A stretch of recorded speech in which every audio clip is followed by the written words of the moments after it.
Coming up in this episode of the KickCast, turn one cup holder into two. Yeehaw! We're making 3D models and snap that shade into your car. So sit back and relax. It's time for the KickCast. All right, guys, it is time for another episode of the KickCast, the podcast where we go out, find crowdfunding projects, and let you know if you should backtrack or sack them. I am one half of the show, Ktdata, and joining me is longtime host and one of the coolest people I know, but he's still willing to say, "Do you want to build a snowman?" The one and only Drew Tyler. How you doing today, my friend? I'm good. I'm very, very good. Thank you. You must be sick of that song because you do have girls. I have lots of girls. Luckily, I've been free from it for a little while. Although we did just watch Coco, which has a really long. That was not a short. That was a medium, man. 22-minute medium. It was a full medium, and they still packed like 10 songs in there. Yeah, none of which were very. Do you know they're dropping it? They're taking it out, and I swear that was made for TV, and you could see the TV cuts. Yeah, I believe it. Anyway, so if this is your first time watching the show, first of all, welcome. And, Drew and I always like to catch up because I don't get to see him in the real space that much, which kind of sucks considering like twice a year, once a year. Yeah, considering how close-ish we live together, it sucks because Drew is too busy being awesome all the time that he barely makes time for me. So I always appreciate it when you're on the show, my friends. I barely make time for you. I try my hardest. That's why I relish every single second I have with you. Oh, and record most of it. And record it. That's creepy. Welcome to the show. We're going to record our moments together. All right. So before we jump into our projects today, we have two pieces of news. The first one's actually kind of interesting because I'm curious how this is going to turn out. So we usually talk on the show about Kickstarter and Indiegogo because those are kind of the big two main sources. One of the other big ones that we don't talk a lot about because it's more personal fundraising is GoFundMe. And the common thread that goes throughout most of these crowdfunding sites is they also take a fee because they got to keep the lights on somehow, right? Right. They always take a little cut, which and it's mostly minimal. Most people don't worry about it. They don't mind. And that's on top of the 2.5 credit card companies always take out, regardless, because credit card companies, right? So the first piece of news tonight is actually about GoFundMe, and what they're actually doing is today they announced, they timed this just for the holidays too, that they are actually dropping their 5% fee they charge for personal campaigns in the US today. And then instead of that, they're adding an optional, hey, donate to GoFundMe option that you can put in instead of them just automatically taking. You still have to take the 2.5, is it? I think. Yeah. Yeah, for the processors or whatever. Yeah, the 2.9 payment processing because that's what credit cards charge. But they are not like directly taking any money automatically out of your GoFundMe. So that I think actually works a lot better if you're running a smaller GoFundMe. So, maybe you're raising $100 or $200. 5% is actually a lot. I mean, it's almost 10% off the top if you're only doing that small amount. So, Drew, what do you think about them doing this? Like, is this sustain? They haven't announced if they're going to keep this around forever or if it's just for the holidays. But do you think is this a good or a bad idea for them? Because I know Indiegogo has their own personal fundraising thing, and I think there's a couple other ones too that have personal fundraising sites. GoFundMe still has they have legs, they're moving and they're attached, and you see that all over Facebook and everywhere. Like people are asking, here's a family in need or a person in need. So I think they're sticking around for the long run. Reading some articles on this, they're kind of following suit after Facebook said similarly, we're not going to charge extra if it's a nonprofit that's running a Facebook has it built in now, which is nuts. Yeah. So it's you can raise money for nonprofits right on Facebook. The GoFundMe, I think, still has legs. I think it's going to move. And I think I wonder how much they might get from just again, that kind of esoteric, hey, would you like to also give us a little bit of money while you're donating to this family? Can we have $2? Or that, I don't know what tip or whatever they're calling it. Well, I will be interested to see how it works for them. Yeah, I was thinking about this on how this works and if there's anybody else out there that kind of has this model. The Humble Bundles actually have this model because when you donate, you can pick the percentage of who gets what. So you could say, that's true. Humble Bundle gets 0 and the developers get more. So hopefully but Humble Bundle has its own following, its rabid user base where GoFundMe, when you're Yeah. doing individual people, that's, it's almost a new audience each time. So I'm really interested to see how that's going to turn out, and if this is going to be like a full thing, or is it just a one-time go for the holidays? Right. Well, I wish them luck. GoFundMe, I don't think they're going anywhere. Yep. All right. So for our next one, we kind of go back to one of the big two. This is Indiegogo. Can you believe it has been a year now since they've launched their equity crowdfunding? Oh my, really? Yep. Oh, Yeah. So for you guys who are listening at home, you're like, well, what's the difference? Equity crowdfunding is you actually crowdfund a piece of the company, so you'll essentially own a piece of the company. They didn't do this at the beginning because there was U.S. laws that restricted you with like how much your net worth is before you can actually invest into a company. Now that they have some new laws that have eased the restrictions a little bit more, they can do equity crowdfunding. So they put up a post today, or not today, but this week, about their anniversary and some milestones. So this is interesting that with their infographic, because who doesn't love infographics? I love infographics. So they've raised $7.5 million in equity crowdfunding, 11,000 total investments, 30 different companies launched, and the average raise for a company. So on average, each of these 30 companies got $318,000. And then 100% of the companies funded at least their minimum goal. And then they show you kind of what their different types of offerings. So, this is what's nuts, is it kind of split evenly out. So a third of them were the equity crowdfunding, so you own part of the company. The 37% was a convertible note, and as I understand, that's kind of like so you don't quite own the company right now, but once they reach a threshold, you can turn that into shares, or they owe you money, one of the two. If you're an investor, you can correct me. And then the third part is revenue share. It says rev share on here, but I don't think all 80 or all 30 companies are splitting the reverend. Rev, you're always in the chat, but somehow you're getting split around the world.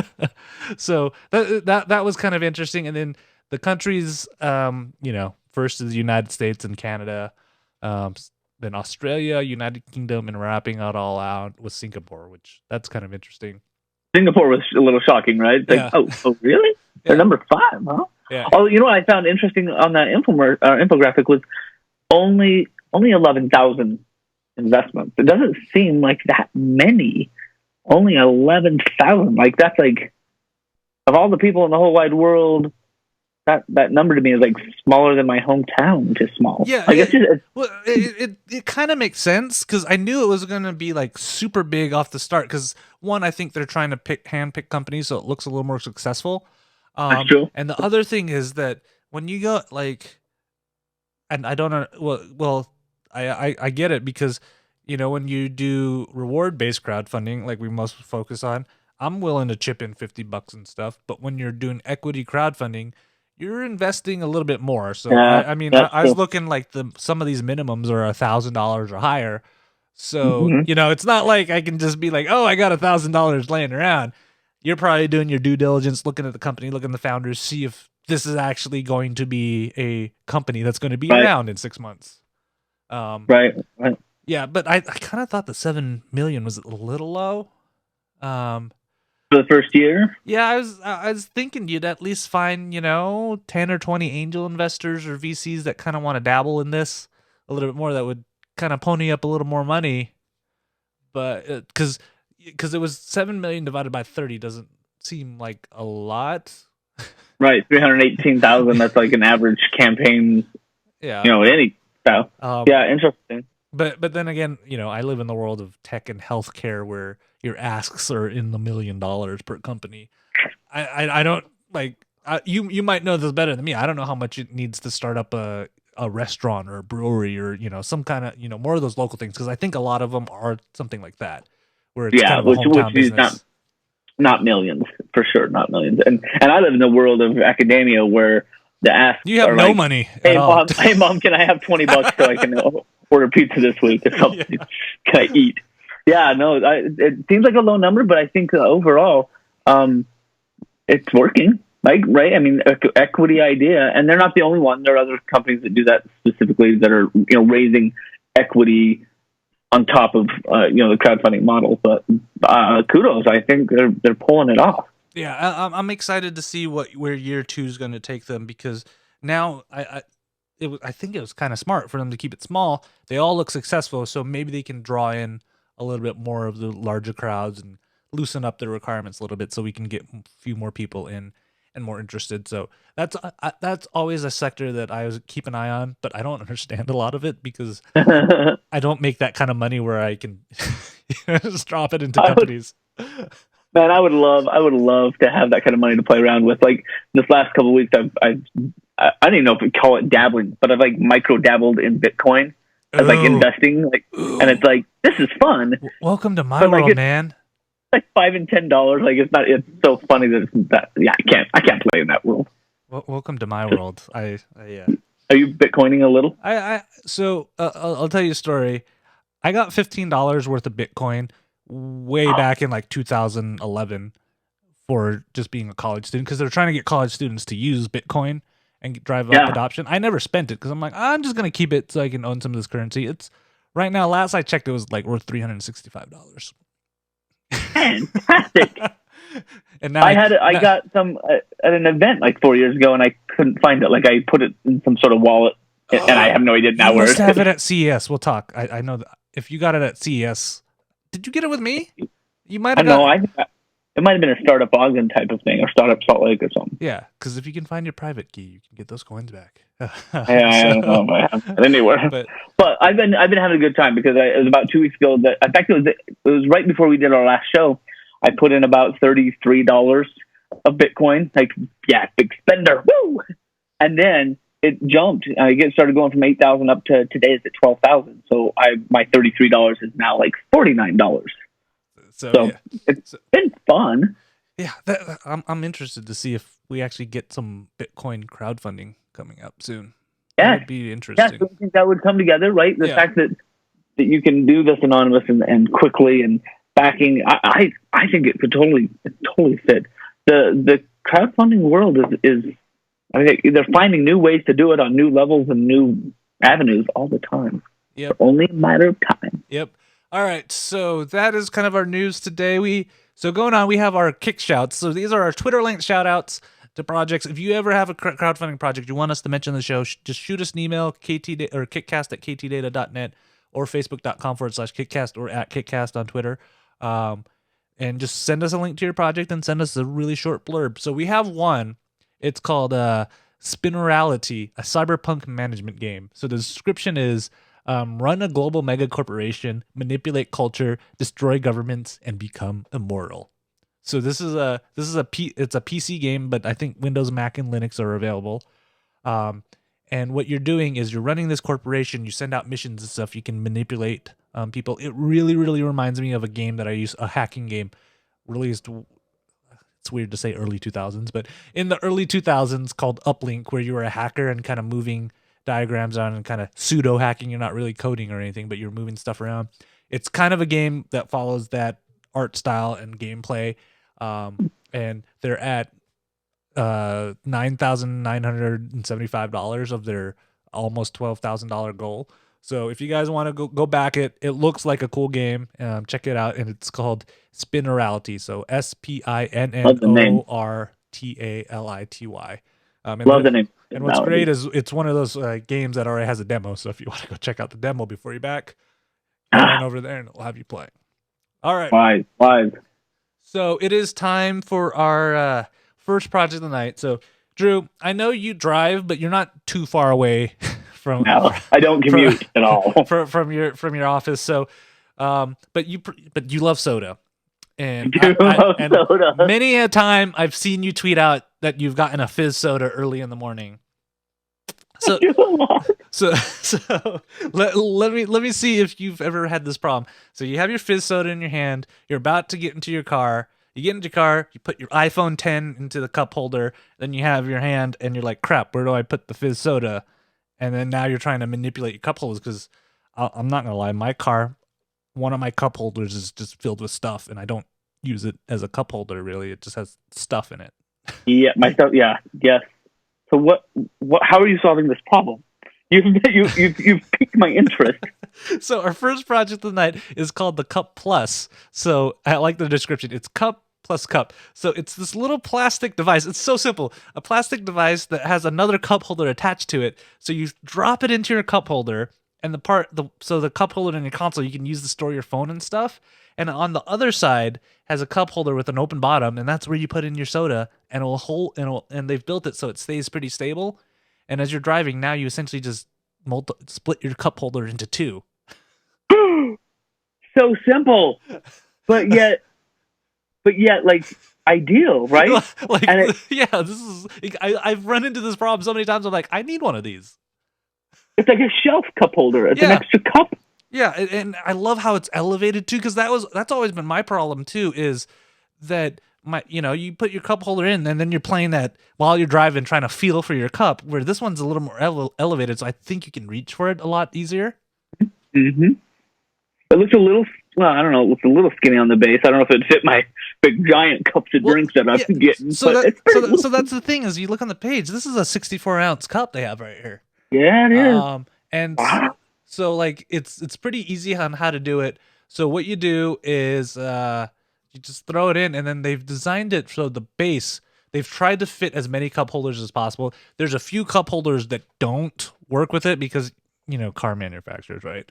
Sure. So they're like, so if your cup holder has a diameter about 2.87 inches to about 3 inches, it fits nice. It doesn't move. You're not gonna be able to shake it or not. And the ideal shape though is if you have a vehicle that has a diameter of 3.3 inches or larger, you can use, because then you can turn the cup holder while you're using it too. So it's not, it's moving a little bit, and you can rotate it to what side. Yeah. So say your wife comes in and she has another drink, she can put it closer to her instead of, having it on your lap and stuff. The only ones that don't work is if you have tiny cup holders, and that's just car manufacturers being sadistic. Yeah, exactly. Both of my cars are from '99, and they're very old, and so I have like a pop-out one that comes out, and it's got like, it's not even like a deep holder. It just like hovers above like an ashtray area. Yeah. So it'll hold cups. I'm not sure it'd work with this, but I would back this just so I had an excuse to buy a new car. Yeah, that's true. Why not? Why not? They do specifically say that Cup Plus does not work with stretch and folding cup holders, probably because they're not as sturdy as, the giant hole cup holders you have in your car. I just this is probably one of the simplest right, projects we've had, but I love it so much because I've run into this problem on a weekly basis. And it's like straightforward. Let's see, how much is it? And it's not that bad. So if you're an early bird, it's $12, and $16 is if you missed the early bird. And then you throw in $5 for shipping. Yeah, you throw $20. I think it's worth it. If you're, I think so too. If you're like me and use your your cup holders to hold a bunch of other stuff, this is a great idea. And yeah, because I've seen other cup holders. Like, have you seen that BB-8 USB charger that goes into your car? Yeah. Or it's an R2. It takes up the whole cup holder, so you can't use it as a cup holder. If you have this, you got your cup holder back. Yes, you can. Gosh, that's brilliant. So, backtrack or stack, I have to say I've already backed it. I just backed it while we were talking. It's brilliant and simple. Yeah, I'm backing it too. The guy who put this video together is excellent. Like, I love all of it. And sometimes it's just these simple projects that just get you excited. All right. So on to our next project. Drew, you're going to have to explain to me what in the world this is, because I saw it. I'm like, I don't understand. So this might be on the other spectrum where it's not quite as simple. Well, I don't think it is as simple. Like, it is. I'm going to see if I can try and explain it. This is the Yeehaw Wand. This is the one that we're on right now, right? The Yeehaw Wand. It just sounds strange. I was really hoping you'd go, yeehaw! And maybe I will. At the opportune moment, I'll pull out the Yeehaw Wand. So what's interesting about this wand is that you can build 3D objects out of thin air. I think the reason why it struck me as really interesting for a project for tonight is because You combo your tablet or your phone with this wand, which is basically like again like we have mice, we have touch screens, we have tablets for like drawing and things. It is yet to be like entirely comfortable to play in 3D space with an interface type object, right? So like being able to interface with computer design or work or whatever it is, we don't have the ability to do like, I don't know, they've done a few, like they've played with some that like sit out in front of your computer and where your hands move determines like where you are in 3D space. What I think I loved about the Yeehaw Wand is that it uses the wand and the camera of your phone along with this kind of spinny portable base, which I love the design on, and I'm sure it has everything to do with how you kind of keep everything together in space. But I better watch what you're showing so I can make sure that it like explains right. Like, so look at this. He's got the wand that can draw in space, and then you can spin the disc part around to also like manipulate that object. So the wand itself is like a mouse. It has buttons to click, and certain buttons do certain things, like drawing or creating things. And you can do things in mirror mode, and you can do things in design mode and small mode, and you can draw them. One of my favorites in the video is that she takes the wand away from the guy and she draws glasses on him. And so you see on the picture, it looks totally like a Snapchat filter almost, where like glasses are hovering on his head. And then when a camera cuts, it's an editing trick, but those glasses are then on his head, tangible, real, actual Harry Potter style glasses. Does the same thing with necklaces and with kind of bangles and kind of fun stuff.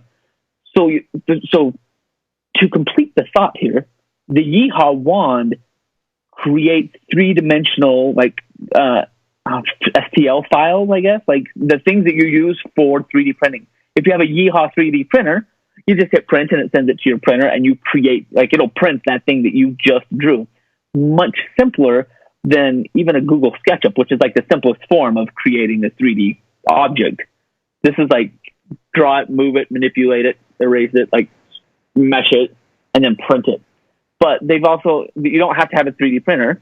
You can send it to them, they'll print it and send it to you, which a lot of 3D shops will do. Or you can pull off the file. I don't know. I'm assuming it's an STL. Yeah, so they do STL object plus MTL files if you want to do color, which is awesome. Because I was like, okay, the STL is cool, but then you can even color print on top of it. Which then those the OGA and MTL, you send those right to my friends over at White Clouds, and they will print something out for you. So I think what I loved about the Yeehaw was just it caught my eye because the wand looks like a really bad spatula.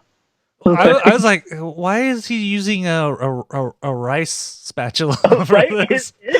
It's a rice scooper with like a Mondrian square, I don't know, like some design on it. But I don't know, I feel like 3D design is out of the reach of most people. Yeah, like it's not easy. Yeah, I remember, and I haven't done this for 15, 20 years now. When I first started 3D modeling, it was on an amazingly slow computer that took almost 10 minutes to start up, which, and then you start with a geometric shape, and then you spend 10 minutes just trying to stretch it and stuff. I think it's gotten a little bit better than that, but still, you got to know how to use some kind of CAD program. Yeah. And then slice it and convert it into an STL or something. And so I'm impressed about this Yeehaw Wand. Is a really unique and kind of a fun way that you to learn and to navigate like creating 3D things. And then the bonus is you get to make something. Now the only not even downside, but I guess the thing to point out is that I feel like this is a very specific type of artist, right? Or tinkerer. Like it's not like this isn't for the everyman. This isn't like a cup holder that's going in every single car in the world. This is a unique combination of a spinny base and a wand that allows you to create and make things that would be either functional or artistic. But I think you're a certain person if you're doing that. Yeah, I feel like you got to be like more of a sculptor, like artists who work more with their hands. And stuff, because this to me seems like it's the Wacom equivalent of a person who usually draws.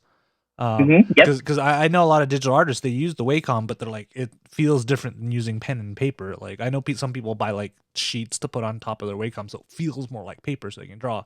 because it's still just a little bit different. And I feel like that's where this is going to fit. Because D-Max in the chat room's like saying, I can't draw straight lines, so my stuff. Let alone like. Yeah, I've used one of those 3D printer pens, and my stuff didn't look like anything they had on their project page. I agree. This is a certain somebody, but as an idea I loved the way that they got 3D using that twisting base and a wand in front of a camera that on a tablet you already have. Like that to me was a really cool functionality for getting 3D interfacing. They've already reached their goal. They've already doubled their goal. I don't know. I don't think I saw any stretch goals. They're out of Shenzhen, China. Yeah, I don't know how to say that. But the early bird at $99, like this is a really cool. Like you're gonna buy a Wacom for $99. Like I think even this baby. I got the baby tablet here. See this bad boy? Yeah, I love this. So that one's like $80 or something. Yeah. The advantage of this one, this would be the equivalent of the Wacom tablets that have screens built into them, and those are about $2,000. Yeah, exactly. And to be able to do that in 3D space, I think is just awesome. Yeah. So this for me is definitely a back if I had the funds, but I'm just gonna keep track of it. I hope to see this someday walking through like the Apple store and be like, hey, check it out, it's the Yeehaw Wand. Yeah, I love it. Yeah, this one's back to me too, and I love the technology behind it. Because I think Microsoft was one of the first, like, you see all the color triangles and stuff on the spatula, and actually, and the different circuit design. Like, you'd expect to see more of a grid type thing. But I think Microsoft was one of the first ones to actually play with kind of these advanced QR codes that have colors and stuff. So it's probably based on that. And I knew about this 6 years ago. So I can only imagine that these have gotten more accurate and more robust over the years in terms of the technology behind it. And I just love how you just need a tablet or a phone and you're good to go. You don't have to. I hate to say this, but the world is moving away from desktop computers. No, you're right. You're absolutely right. I'm the old man who's hugging onto my Mac and is like, "You're never gonna take this away from me. I need to sit at a desk with my giant screens and my keyboards and your mouse, your kids and your gestures. Pry it out of my cold dead hands. The old days. That's how you do it. None of you kids and the fangle things." Get with the times, man. That's right when you'll hear me like, "Yeah, you kids and your Yeehaw Wands. Yeehaw back in my day used to be about hillbillies in Hollywood."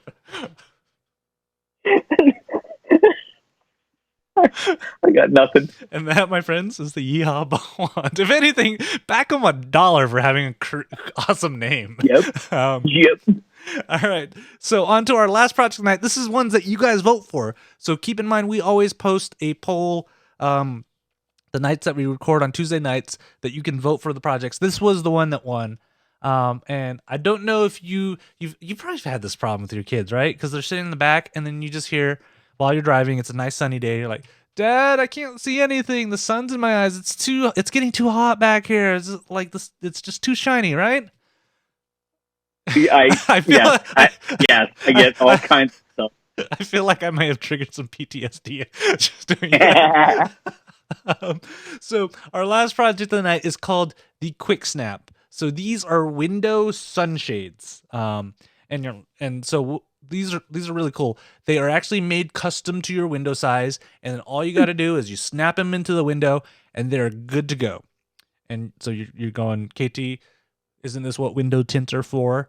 What I like about this is it doesn't use any magnets. It doesn't use anything. It uses one of those wire frames that helps keep its shape.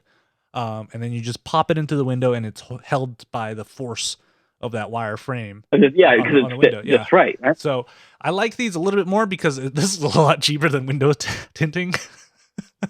Because if you've ever tried to go get your windows tinted, it's costly.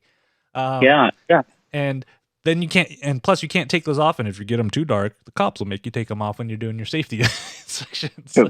Which is an interesting way to do it. Like you can drive around with these, and then maybe when you get your safety inspection, you pull them out. Yeah, and what's great is they've specifically made it so you can see through these, because I know some window tints are so dark you can't see out of them.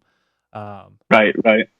And so this works. You just pop it in, you're good to go. This is, it's not as simple as the cup holder, man, I just realized 2 car projects tonight. But I I really like this idea because I know my mom. I might even be tempted to go get this for my mom because she's like, I kind of want to put curtains or something in my car. I'm like, what? That's not safe, Mom. This is not safe.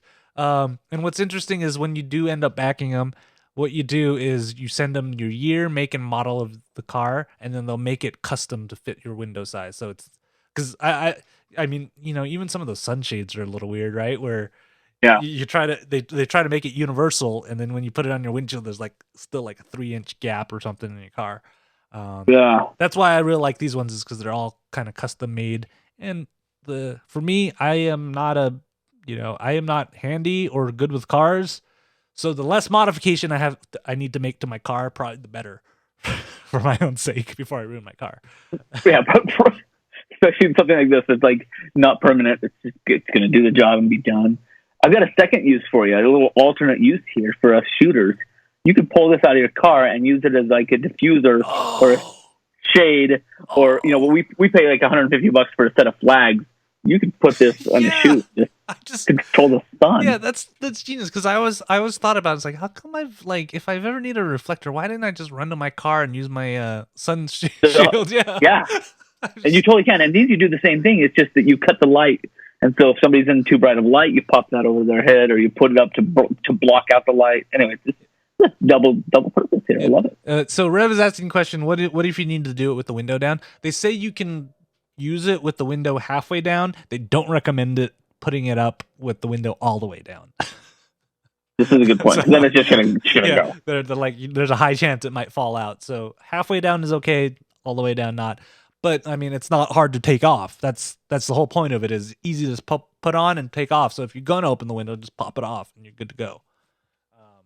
So would you be willing to pay $44 for this? That was where I was kind of like, it is cheaper than probably the window tint. I guess 44 gives you one for every window, right? 4, a set of 4. Yeah. 4 side windows. So that's what I was thinking. So I was like, that looks like it's about $10 each. Totally worth it. So right? For that, I bet it's worth it to get the 4 windows. Yeah. So yeah, I love if they threw in like a full size like windshield version. So when you're the sunscreen, like when you're not driving, put this one in the front of the car. Yeah, don't put it on when you're driving, because that is not safe. That is not safe. So it's a track for me. I don't know. My cars are so old. Like whatever tint I had in the window has been ripped off because I transport giant tech gear and break my windows. But they are really close to their goal. They are within like 800. Yeah, they are at 19,121 as the time recording, and they're looking for $20,000. Yeah, I think it's worth it, especially since it's a custom one and not a generic one. I mean, because if you think about it, this is the price of 2 window shade, or the big shades, because those are about $20 each, right? Yep. So and then I think there's even one where you can get a custom thing on it, so like you can have like a logo and stuff on it too, which is kind of cool. Ooh, that'd be kind of fun. So like silk screen some sort of like logo, and so as you're driving, it's almost like changing out like what your car's showing off. I like that. I'd put Drew Tyler as the man on them. Yes, and drive around. And after about a year, everybody would be like, "Who is this? Who is this guy?" It'd be awesome. That would be good. Yeah. So that is the Quick Snap car window shades. I think it's a track for you. It's a back for me. The custom is what tipped me over for a back. If it wasn't custom, I don't think I would think that's the price. So looks like it would fit very well. Yep. So that is our 3 projects, and our project of the night is our sack of the week. I can't wait. I didn't even look at what you picked yet. Oh lordy, my friend. So this is one of those projects that have a lot to say, but I still don't know what they're really doing. So there's a lot to go and say, but it doesn't all come together at all. So what they're calling the project Immersive Cinematic Innovation. So Drew, you and I, we like to film things, so this seems like it'd be up our alley, right? Right. So Immersive cinematic innovation. yeah, so my enterprise will focus on innovation and creation of film and viewing movies. Innovation and creation of filming and viewing movies. Sounds like something you and I do. Yeah. So it's like mission statement. Our mission is to engage the movie viewers in entertainment that will edify, gratify, and increase their interest for a more uplifting cinematic and personal experience.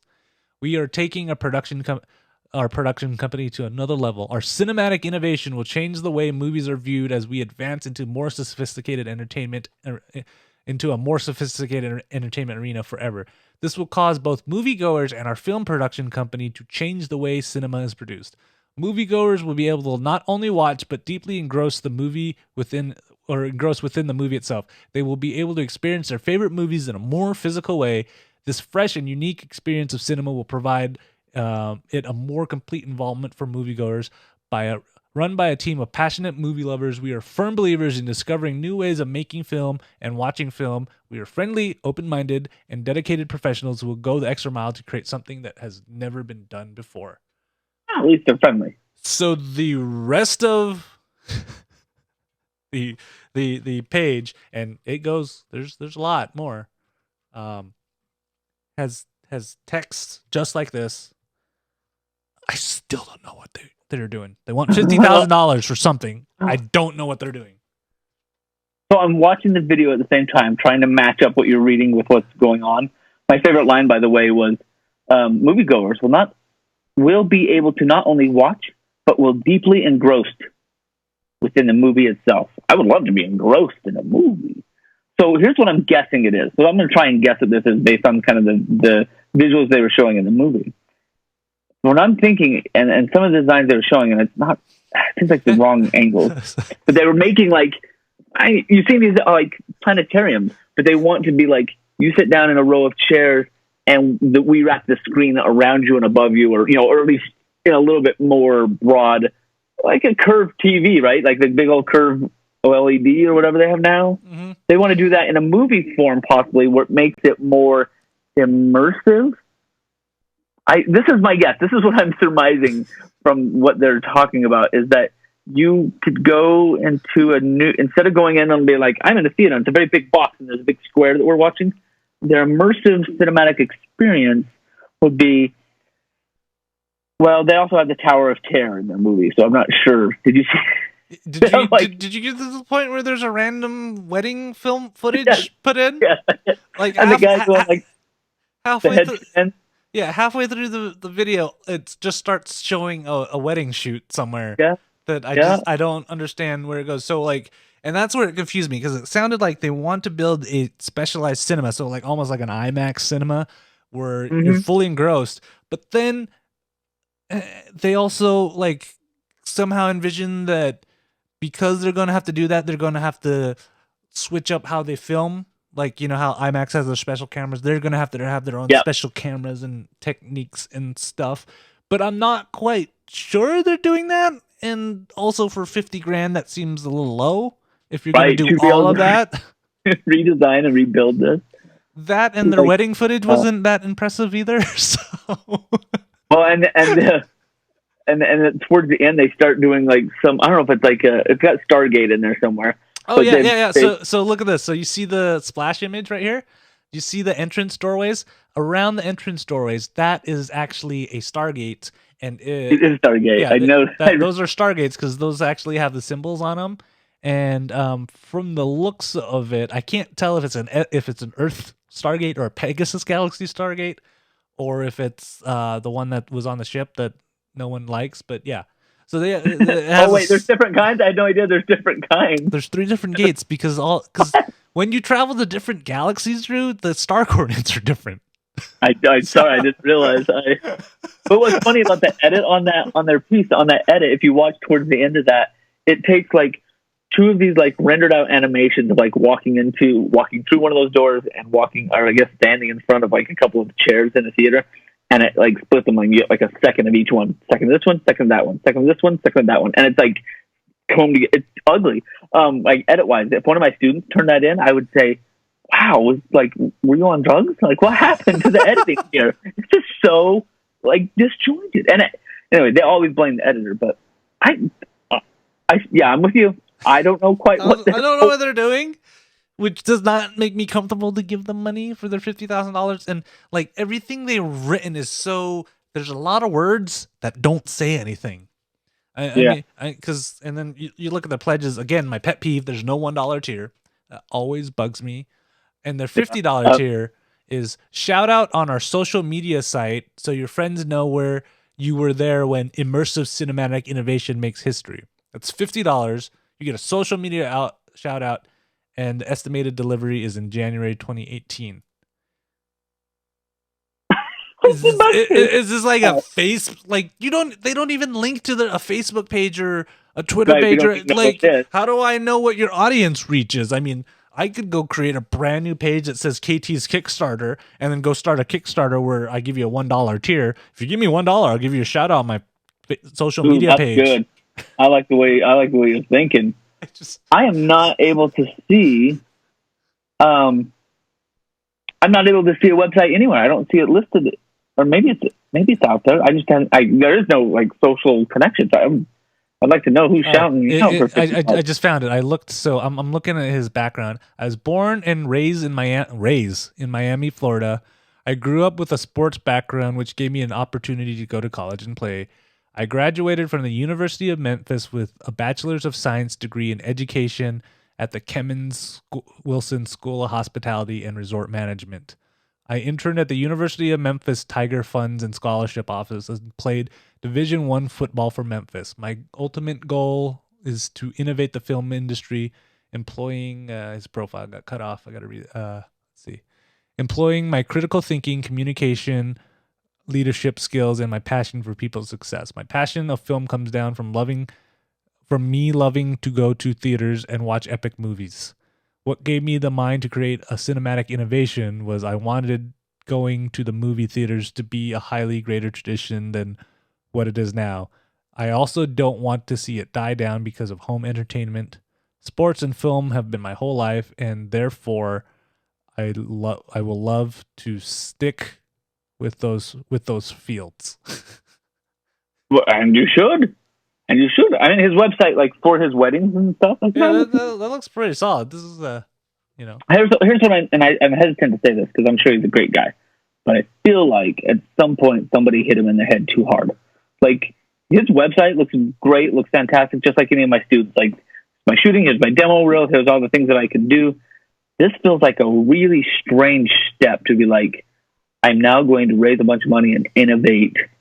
Like start innovating in like your $10 and $20 range. Like figure out like how you can change and innovate something, and I feel like you can have a better proof of concept than what this is put together as. Yeah, because I still don't know what he's really doing, and I'm looking at his photography and stuff. It seems to be he does a lot of wedding stuff.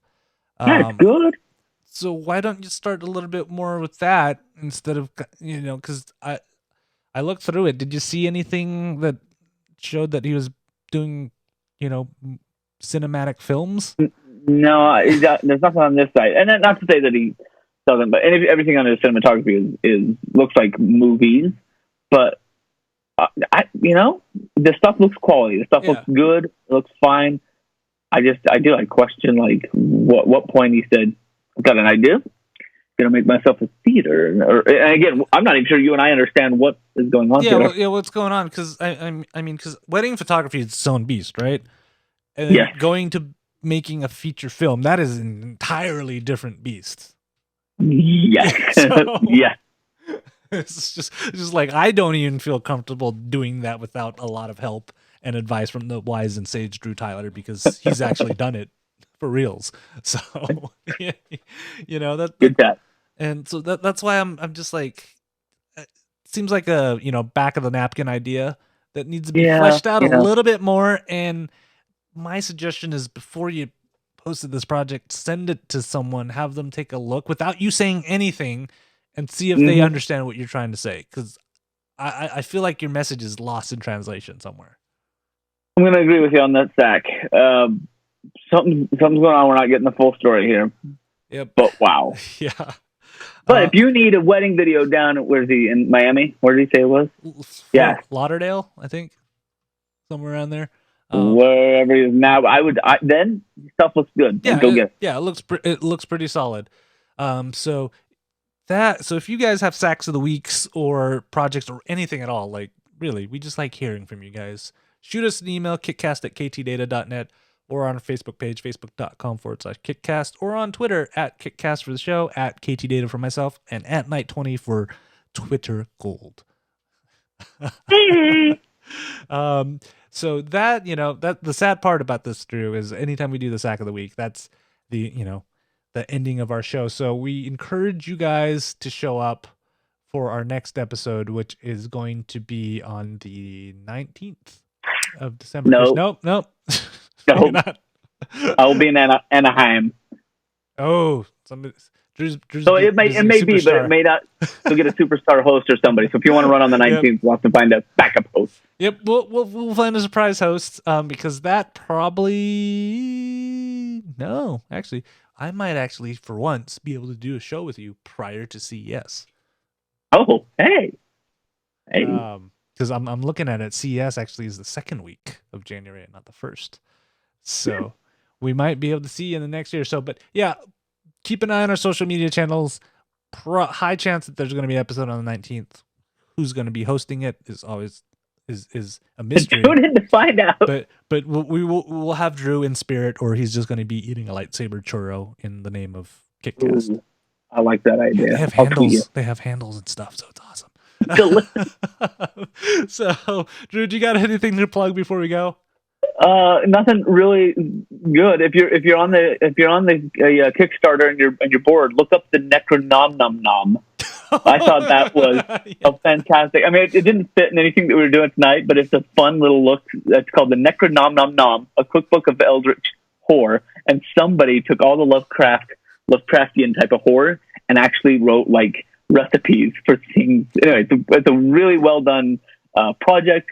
And the book looks amazing and totally like Lovecraftian. Anyway, check it out. That's all I'll talk. Yep, and if you want to see actual horror, is get me this cookbook, and you'll see the horror when I try to make something out of it. Cook.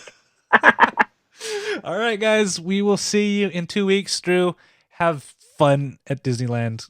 I'm jealous, and I will also see you on Friday in the real life. So I'm excited. Hey, it's our one or two times a year. This is it. Yep. All right. See you later, guys. Watch out. Bye.